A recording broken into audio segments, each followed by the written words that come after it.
Welcome to Teacher Talks. I'm Maria Keffler. And I'm Erin Brewer. And what are we talking about today? We're going to talk about grooming. And grooming is something that predators and sex traffickers do to children. There are some very calculated steps that they take, some very well understood and practiced steps. And what they do corresponds very well with what the gender activism is doing to kids. One of the main things that groomers do is they try to alienate the child from other adults in their lives. So they try to separate the children so that they can predate on them.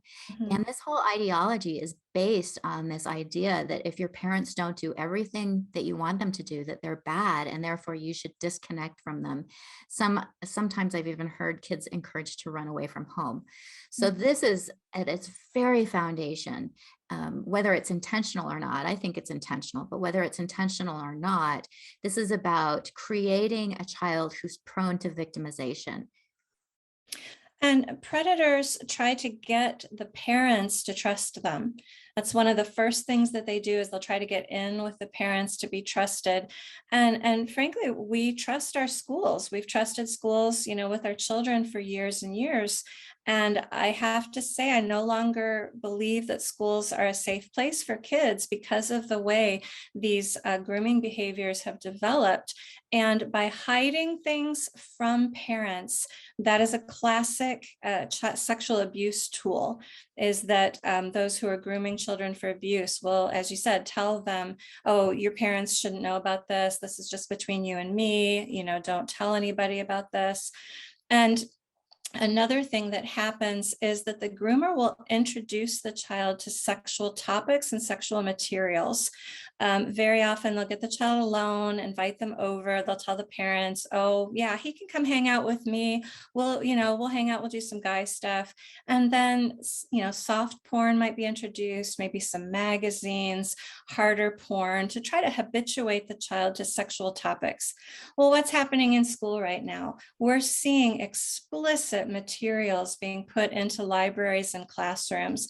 This is habituating children to sexual topics.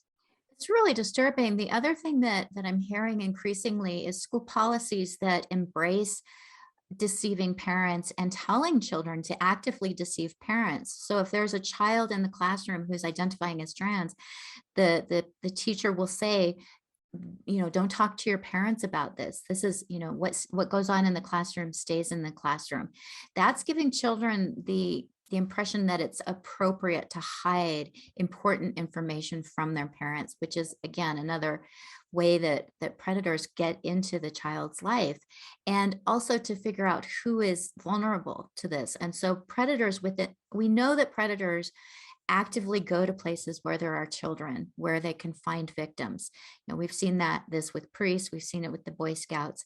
It's not unreasonable to think that if there's a predator, he or she is going to go to the schools to find victims. We know that predators actively go to places where there are children, and this is the perfect venue for them to identify who's vulnerable. It's that child who maybe changes clothes at school because they don't want their parents to know.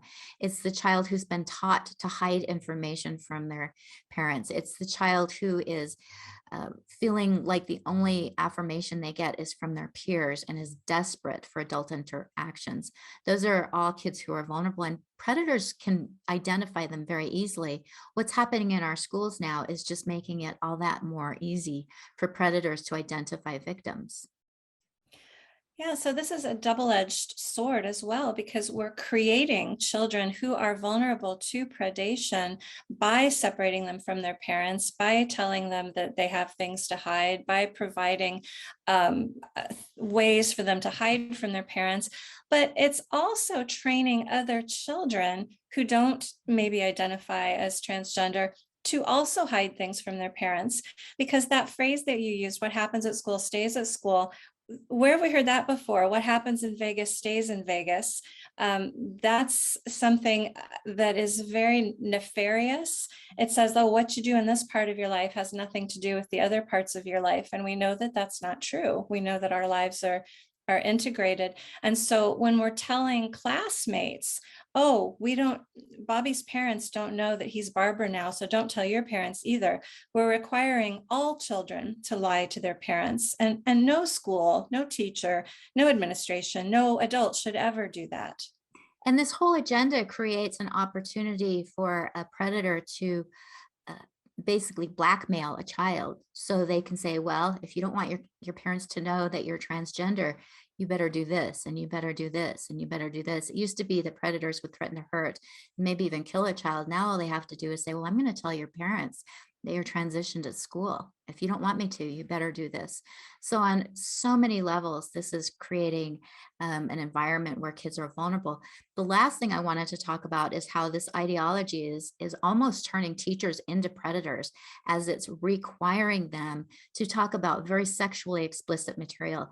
We should not be, teachers should not be talking to children about whether or not a boy can have a vagina and a girl can have a penis. That's a very inappropriate thing for a teacher to talk about. And yet now it's being introduced into schools, and teachers are oftentimes pushed into talking about very explicit material that they might find very uncomfortable. So they're also sort of breaking down those important boundaries for the teachers. And teachers really need to be in a position where they have moral authority, and this is taking that away from them.